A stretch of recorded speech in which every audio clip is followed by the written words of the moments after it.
지금 우리는 계속해서 신앙의 어머니들의 유산, 위대한 유산을 선고했습니다.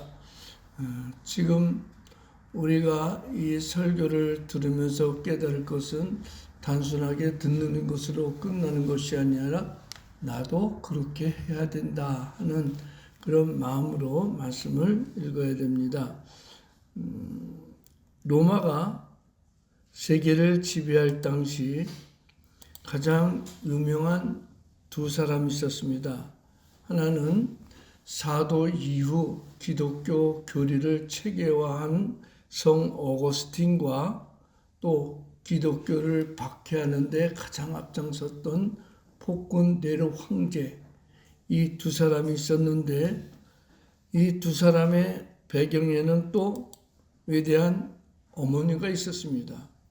한 사람은 네로 황제의 어머니 아그리파나였는데, 아그리파는 자기의 아들 네로가 조속히 황제에 오르도록 수단과 방법을 가르치지 않았는데 결국 자기 남편 클라우디우스 황제를 암살시키고 자신이 원하는 대로 네로를 황제에 즉위시켰습니다. 그렇지만 결국은 자신이 선택한 자신의 아들 네로에게 살해당하고 맙니다. 남을 죽이는 것을 배운 자식은 결국 자기 어머니까지 죽이게 된 것입니다. 어머니에게 배웠던 그대로 자신의 어머니를 죽이는 존속 살해자가 된 것입니다. 우리나라 형법 중에서 일반 살인보다도 더 심하게 형벌을 주는 것이 존속 살해범, 존속이라고 하는 것은 가족을 말하는 거죠. 그런데 그와 반대로 또 어거스틴의 어머니 모니카 여사는 어거스틴이 16살 때부터 방황하고 탕자 생활에 빠져 있을 때 20년 동안 계속 하루도 빠지지 않고 내 아들을 돌려주소서, 내 아들이 방탕한 생활에서 돌이켜 하나님을 온전한 믿는 아들이 되게 해주소서 하고 기도를 멈추지 않았습니다. 어느 날 너무 오랜 기간 동안 기도가 응답되지 않고 어거스틴이 계속 탕자 생활을 하니까 자기도 지쳐가지고 그 당시 교부 암브로스에게 이렇게 하소연했습니다. 암브로스님, 제 기도가 언제 응답될지 너무나도 가슴 아픕니다 했더니 암브로스는 유명한 말을 합니다. 어머니의 눈물의 기도는 반드시 하나님께 상달돼서 응답됩니다. 포기하지 말고 계속 기도하십시오. 무려 20년을 기도했더니 어거스틴이 완전히 하나님 중심으로 돌아서 가지고 기독교의 변증가로서 초대교회 이후 기독교 교리를 확립시키는 큰 일을 했던 것입니다. 그 어머니의 눈물의 기도 앞에 어거스틴은 탕자 생활을 뒤로하고 하나님 중심으로 돌아섰는데 그는 어머니에 대해서 이런 글을 남겼습니다. 반드시 위대한 인물의 배후에는 위대한 어머니가 있다. 또 위대한 어머니의 배후에는 반드시 위대한 신앙이 있다. 이런 유명한 말을 남겼습니다. 즉, 자식이 잘 되기를 바란다면은 정말 그 자식들을 위해서 간절한 기도가 있어야 된다는 것입니다. 그러한 기도가 있을 때 하나님은 기도를 응답해 주시고 자녀들이 우리 당대보다도 더 뛰어난 하나님의 큰 일을 할 수 있도록 복을 내려 주실 것입니다. 성도 여러분, 이처럼 위대한 인물 배후에는 위대한 어머니가 있듯이 오늘 성경에 나오는 한나가 그렇습니다. 더러 교회에서 집사님들 이름에는 여자 집사들 이름 한나가 많이 있습니다. 본래 이름은 있지만 신앙생활 하다가 자기 이름이 너무 촌스럽고 그런 목사님한테 목사님 교회명으로 이름 하나 새로 져주세요. 신앙의 이름을 져주세요 할 때 한나라는 이름이 제일 많이 적용이 됩니다.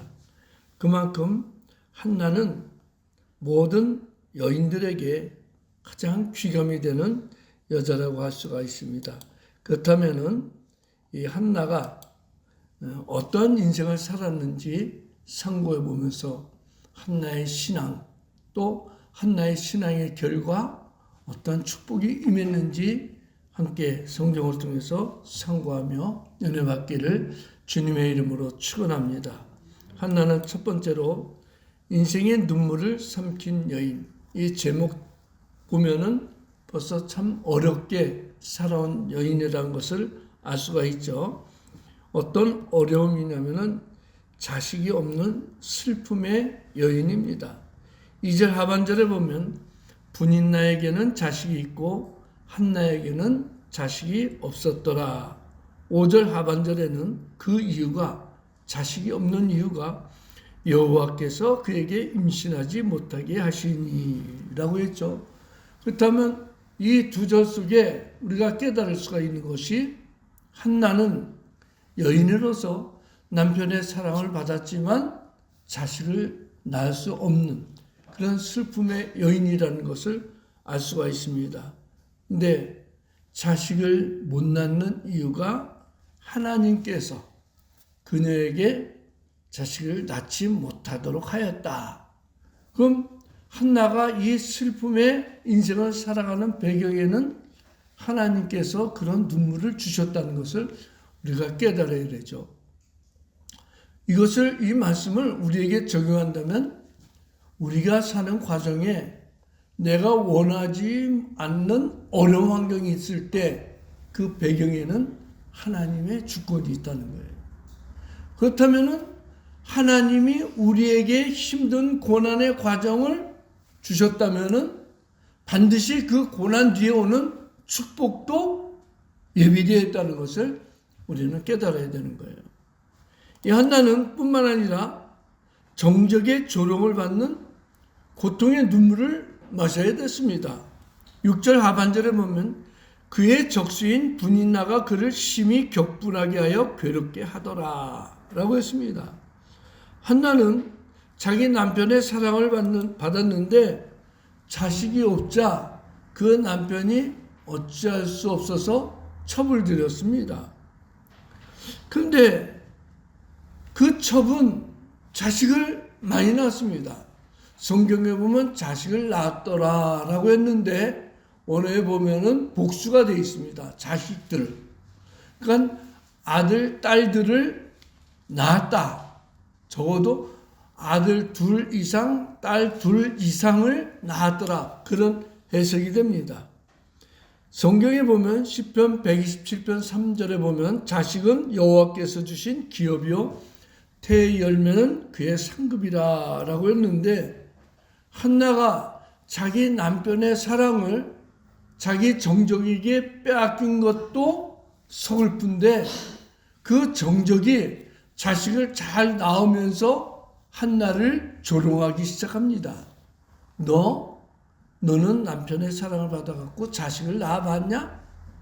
굉장히 조롱합니다. 한나의 가장 가슴 아픈 부분을 찌르는 거예요. 나는 너하고 다르다. 너는 여자로서 자식을 낳지 못하지만 너는 하나님으로부터 자식을 못 낳는 그런 징계를 받지만 나는 자식을 잘 낳는 축복의 여인이다. 이렇게 조롱합니다. 구약시대는 여자가 자식을 낳지 못하면 하나님의 저주를 받는다. 그런 속담이 있어가지고 분인나는 자기의 정적인 한나를 대놓고 비난한 것입니다. 얼마나 심하게 조롱했는지 심히 격분하게 하였다. 격분이라고 하는 말은 괴롭게 하다, 약 올리다, 슬프게 하다라는 거예요. 나는 첩이지만 첩일지라도 너와는 달리 자식을 낳는 축복을 받았다. 너는 나처럼 자식을 낳아봤냐? 이런 식으로 약 올리고 괴롭힙니다. 이 괴롭게 하더라라고 했는데 이 말의 본래 뜻은 세게 흔들다, 자극해가지고 분노케 하다는 뜻으로 이 브닌나가 한나의 약점을 흔드는 것입니다. 너는 하나님으로부터 버림받았지만 나는 하나님의 축복을 받아 자식을 많이 낳았다. 이런 식으로 조롱하는 것입니다. 이런 상황에서 한나는 어떻게 했습니까? 고통의 상황에서 금식하며 슬픔의 눈물로 기도했습니다. 같이 싸우고 그런 정도가 아니라 자기의 슬픔과 고통과 괴로움을 하나님께로 가져간 거예요.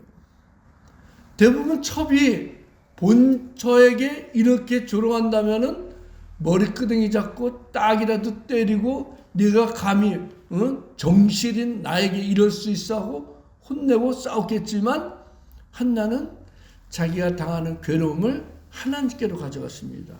7절 하반절에 그가 울고 먹지 아니하니 금식하면서 모든 문제를 해결했다는 거예요.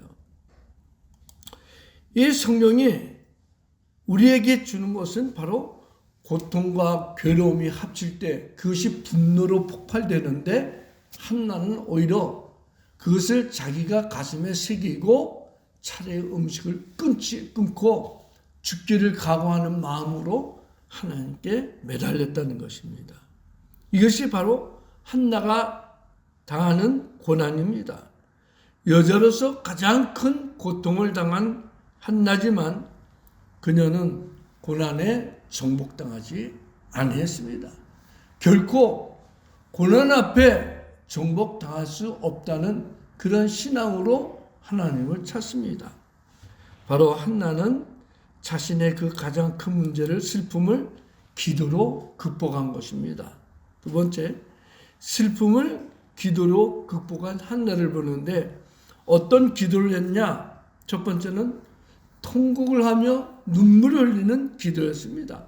10절에 보니 한나가 마음이 괴로워서 여호와께 기도하고 통곡하며, 정작 자기의 정적이 자기를 괴롭힐 때 정적 앞에서는 눈물을 흘리지 않고 자기의 그 슬픈 마음, 억울한 마음을 하나님 앞에서 고백한 것입니다.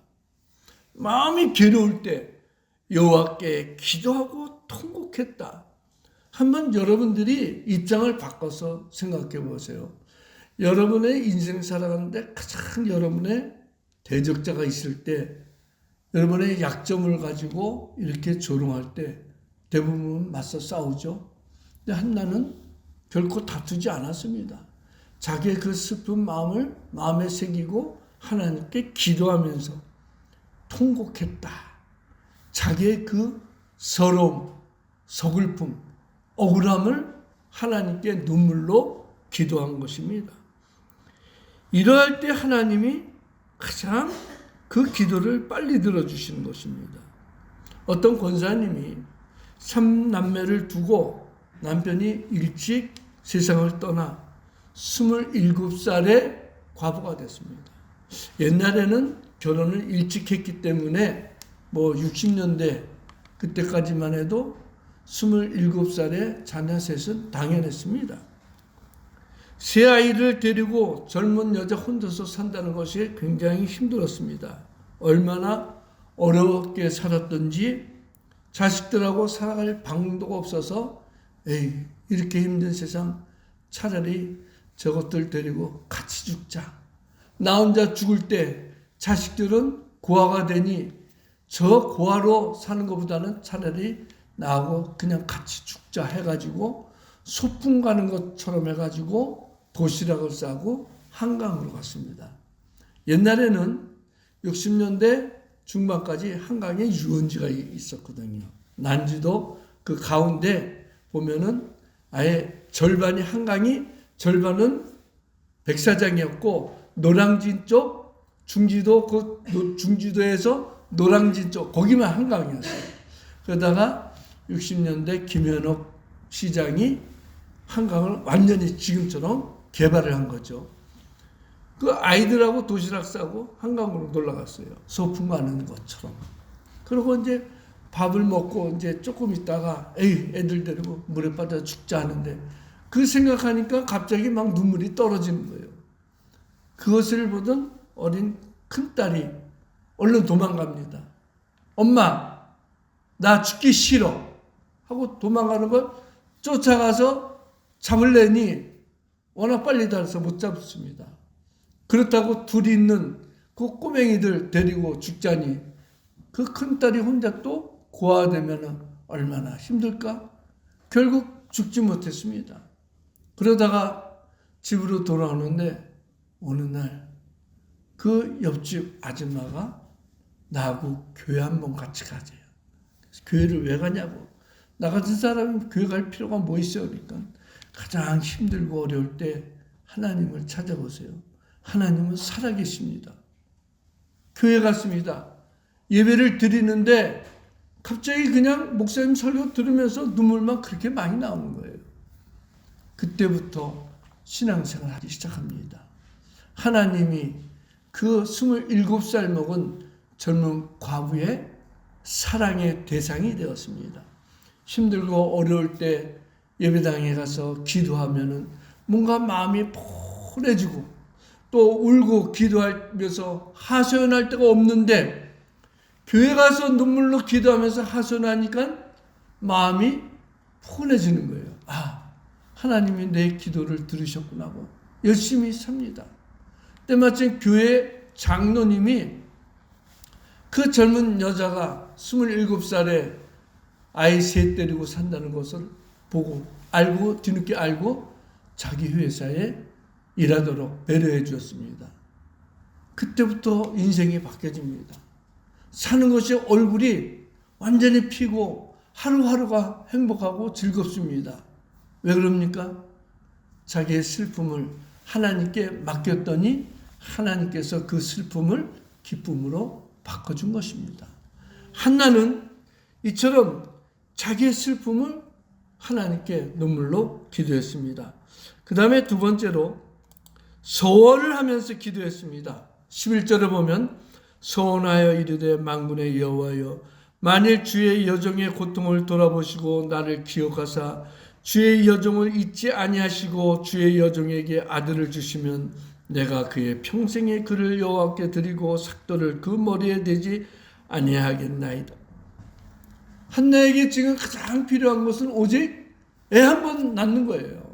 그래서 하나님께 소원하면서 기도하기를 하나님 저에게 간절히 필요한 저에게 자식을 주신다면 그 자식을 하나님께 도로 드리겠다 해가지고 소원을 했습니다.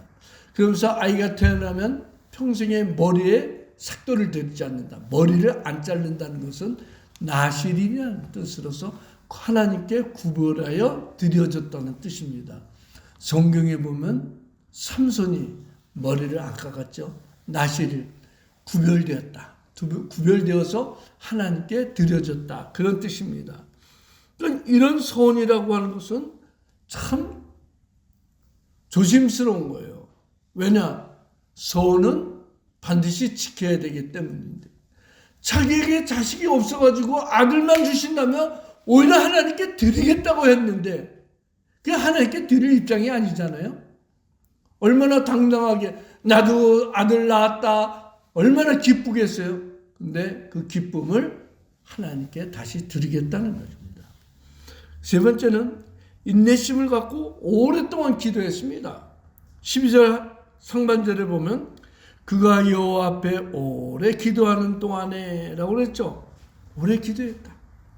기도가 어느 순간 필요할 때만 강구한 것이 아니라 그만큼 한이 많았기 때문에 하나님 앞에 오랫동안 기도할 분이 없었던 것입니다.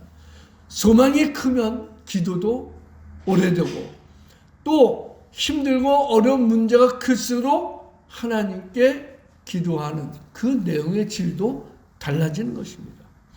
그 다음에 어떻게 했어요? 전심으로 기도했다라고 했습니다.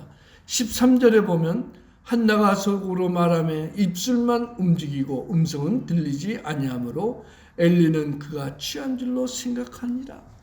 얼마나 오래 기도했느냐. 한나의 기도는 통곡하며 기도했다고 그랬죠. 통곡, 곡을 하면서 그냥 하나님 아버지 울부짖으면서 기도합니다. 전심을 다해서. 그 기도가 짧은 순간이 아니라 오랫동안 지속되니까 지치게 되죠. 지쳐도 힘들어도 포기하지 않고 끝까지 기도할 때 자기의 진액이 다 빠지니까 나중에는 힘이 없어서 입술에서만 조물조물 하게 되는 그런 기도를 합니다. 그때 엘리 대제사장이 성소에서 보니 웬 여자가 하나님께 전심으로 기도하지 않고 그냥 앉아갖고 어물어물하는 것이 꼭 취한 모습 같았습니다. 그리고 이 한나한테 여자야 어찌 성소에서 술 취해가지고 있느냐 하니까 한나가 내 주여 나는 술 취한 것이 아니라 내 마음에 슬픔이 많아서 하나님께 기도하는 중입니다 라고 합니다. 그러자 바로 이 엘리 대제사장이 참 멋진 말합니다. 처음에는 오해를 했는데 듣고 보니 얼마나 사연이 많고 한이 많은 여자인지 저렇게 오랫동안 기도해서 조물조물 입속으로만 소리는 나오지 않고 입으로만 조물조물 하니까 내 기도가 하나님께 상달되었다 라고 하나님을 대리해서 응답의 말씀을 줍니다. 이것이 한나가 가장 하나님을 전심으로 찾는 것입니다. 제가 오래전에 평신도 때 은혜를 받고 오살리 순복음 금식 기도원을 갔습니다. 거기 가서 이제 낮에 가가지고 철야 기도하는데 거기는 이제 새벽 기도 있고 오전 11시 기도 10시 기도 있고 오후 3시 있고 저녁 7시 있고 9시 있고 11시 있고 집회가 그렇게 많아요. 근데 철야 기도회에는 이제 기도원에 온 성도 중에 간증할 분을 몇 사람을 선별해요. 신청받아가지고. 근데 어떤 청년이 나왔어요. 나이가 27이래요. 아주 젊고 건강한 청년이 나와서 저는 아무개입니다. 제가 이 자리에 쓴 것은 저희 어머니의 신앙 때문에 제가 이 자리에 섰습니다 하면서 간증하는데 제가 군대에서 그 당시 70년대죠. 70년대 후반 그때만 해도 군대에서 폭행이 많았습니다. 군대에서 위에 선임들한테 하도 맞아가지고 정신 이상이 생겨버린 거예요. 정신 질환이 생기니까 부대에서는 진단서 첨부해갖고 의가사 제대를 시킨 거죠. 제대를 해가지고 집에 왔는데 정신이 이상됐으니까 자기를 괴롭히던 그 상사들, 선임들, 그 생각만 나면 막 폭발이 되는 거예요. 부대 내에서는 폭발하지 못하고 구타 당하기만 하고 체벌 받기만 하고 참기만 했는데 집에 들어오니 자기를 괴롭히는 사람이 없습니다. 그때 이전에 자기를 괴롭혔던 선임들 생각에 갑자기 막 집안에 물건을 집어던지고 폭행하는 자가 되었어요. 심지어 어머니한테도 쌍욕을 하면서 완전히 가정이 깨어져 버렸죠. 그때 그 어머니가 자기를 데리고 오살리 금식 기도를 온 거예요. 그래갖고 금식 기도를 하는데 정신 이상됐지요. 신앙인 없죠. 금식을 시키니 얼마나 힘들겠어요. 자기는 여기 못 있어. 간다. 엄마 간다 하고 하면은 그냥 그 혁띠 바지춤에 혁띠를 붙잡고 그냥 못 가도록 끝까지 붙들고 그래도 가려고 하면 바지가랑이 잡으면서 끝까지 끌려가면서까지도 붙잡아 놓고 금식 기도를 시킨 거예요. 얼마나 힘들었는지 그래도 포기하지 않고 붙잡고 그냥 하나님께 매달리고 기도하고 그럼 이 아들은 일어나서 튀어나가려고 계속 그렇게 반복하기를 3일 됐는데 3일째 되는 밤에 철야 기도하는데 엄마가 또 눈물을 흘리면서 하나님 내 아들을 불쌍히 여겨주시고 온전하게 회복시켜 주었는데 갑자기 그 아들이 전에 같으면 벌떡 일어서 나가려고 하는데 주여 입에서 주여 소리가 나옵니다. 하나님이 은혜를 주신 거죠. 그때부터 이 청년이 기도하기 시작하고 일주일 만에 정신이 완전히 돌아온 거예요. 그러고 그 기도원에서 철야기도 때 간증을 하더라고요. 어머니의 기도가 아니었으면 자기는 정신병자로 폐인이 되었을 텐데 그 가냘픈 어머니가 나 한 사람 살리고자 이렇게 금식기도원에서 붙잡고 끝까지 하나님께 매달린 결과 제가 이 자리에 섰습니다. 그러는 거예요. 성도 여러분, 어머니의 사랑은 이 세상 무엇과 바꿀 수도 없지만 자식을 향한 어머니의 기도는 어떤 질병도 치료할 수 있는 것입니다. 그 다음에 한나는 전심으로 기도했습니다. 그 다음에 큰 세 번째, 사무엘에게 물려준 신앙의 유산. 한나는 자신의 그 간절한 기도에 하나님의 응답을 받고 마침내 사무엘이라는 뛰어난 선지자를 낳게 됩니다. 그 사무엘은 하나님의 서원대로, 하나님께 서원한 대로 태어났기 때문에 한나는 젖을 떼자마자 엘리 대제사장이 있는 성소에다가 데려가서 이 아이는 제가 하나님께 서원하여 받은 아이니 하나님 것이므로 다시 하나님께 드립니다 하고 성전에서 자라게 됩니다. 이 사무엘은 어머니의 신앙을 물려받고 성장했습니다. 22절 하반절에 보면 아이를 젖대거든 내가 그를 데리고 가서 여호와 앞에 뵙게 하고 거기 영원히 있게 하리라. 하나님께 드린 거예요. 자기의 가장 간절한 소원, 아들을 낳는데 그 아들을 품에 안고 젖을 먹이면서 하나님께 소원한 아기 하나님께 드립니다. 그 기도를 얼마나 많이 했겠습니까? 젖을 떼자마자 에봇을 입혀가지고 엘리 대제사장에게 데려갑니다. 이 아이는 하나님께 서원하여서 받은 아이니 하나님께 다시 되돌립니다. 나에게 가장 소중한 아들이지만 나의 가장 큰 기력이고 소망인 이 자식 하나님께 드립니다 하고 다시 성소에 데려갔습니다. 이처럼 어머니의 신앙을 물려받고 사무엘은 성소에서 자라기 시작합니다. 앞에 보면 조지 베버리 쉐어라는 사람이 있습니다. 미국에서 아주 뛰어난 가수입니다. 본래는 복음성 가수입니다. 이 청년이 음악적인 재능은 있지만 아직 뚜렷하게 인기를 얻거나 아니면 음반을 발표하거나 그러질 못했습니다. 근데 1922년 봄 어느 목사님의 부인이 아들을 위해서 기도하고 있었는데 레아 밀러라는 여자의 신앙의 시를 읽게 됩니다. 그 시를 읽고 너무 감동을 받아가지고 그 시를 책이니까 옆에 종이에다가 적어가지고 집으로 옵니다. 그래갖고 아들이 음악을 잘하기 때문에 집에 피아노가 있는데 피아노 위에 악보를 하나 탁고 있는데 자기가 적어온 시를 피아노 위에다 올려놨습니다. 근데 이 아들이 그 시를 보자마자 영감이 떠올라가지고 작곡하기 시작합니다. 그것이 뭐냐면은 주 예수보다 더 귀한 것 없네. 아까 찬송 부른 거 있죠? 94장.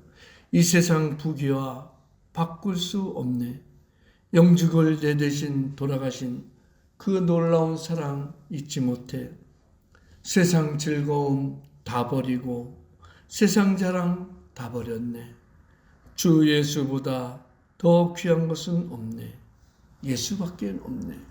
이것을 작곡했습니다. 그러고 나서 갑자기 미국 MBC 방송에서 전속 가수가 되달라는 오퍼가 내려집니다. 아주 계약도 파격적인 조건으로 금액도 많이 계약을 제시했는데, 이 곡을 작곡하고 나서 하나님 앞으로부터 받은 그 영감이, 내가 앞으로 무엇을 할까? 그렇게 고민하고 있던 그때에 어떤 젊고 멋있는 사람이 찾아옵니다. 그러면서 나하고 같이 하나님을 찬양하자. 바로 유명한 빌리 그레엄 목사님 젊을 때 찾아와서 나하고 복음 전하는 데 가서 찬양하라 해가지고 엄청나게 전 세계 다 돌아다니면서 찬양을 하죠. 또 그뿐만 아니라 노래도 발매하는데 대히트도 많이 칩니다. 앞에 있는 사진이 저 우측의 위에 상단에 보면 조그만 성전 같은 이게 여의도 순복음교회예요. 그 당시 이 앞쪽에 보면 공터지역, 거기가 국회의사당 쪽이에요.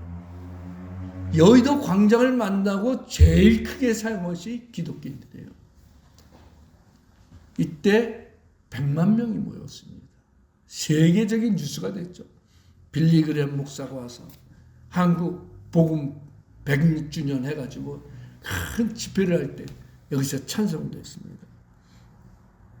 바로 그런 하나님은 또 더욱더 큰 축복을 줘가지고 세계 30억 그리스도인들이 모이는 곳에 가서 다 복음을 전할 때 찬양하는데 무려 70개 앨범을 발행했습니다.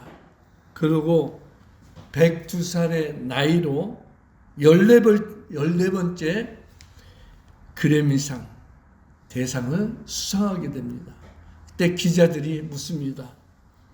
그 상에 그처럼 14번째 받는 상의 소감을 말해라 했더니 이분이 하는 말이 그 상보다 주 예수님이 더 귀하지요.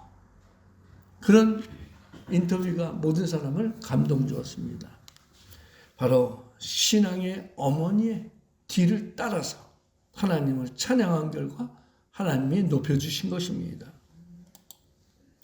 두 번째로 하나님 중심의 신앙으로 성장한 사무엘 28절 하반절에 보면 그가 거기서 여호와께 경배하니라고 했고 또 18절에 2장 18절에 보면 사무엘이 어렸을 때 세마포 에봇을 입고 여호와 앞에서 섬겼어라.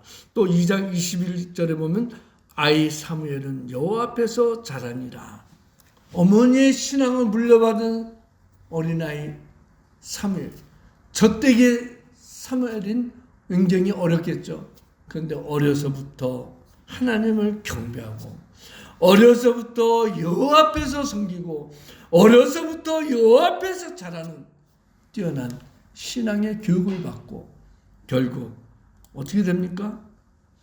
사무엘은 민족의 지도자가 되었습니다.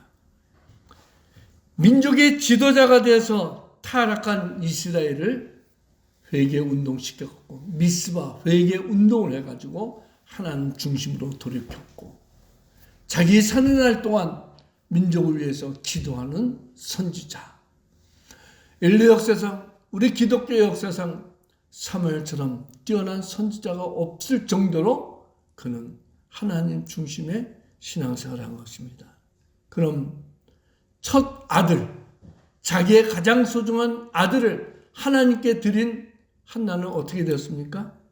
2장 21절에 여호와께서 한나를 돌보시사 그로 하여금 임신하여 세 아들과 두 딸을 낳게 하셨고 하나를 드렸더니 무려 5을 더 주었습니다.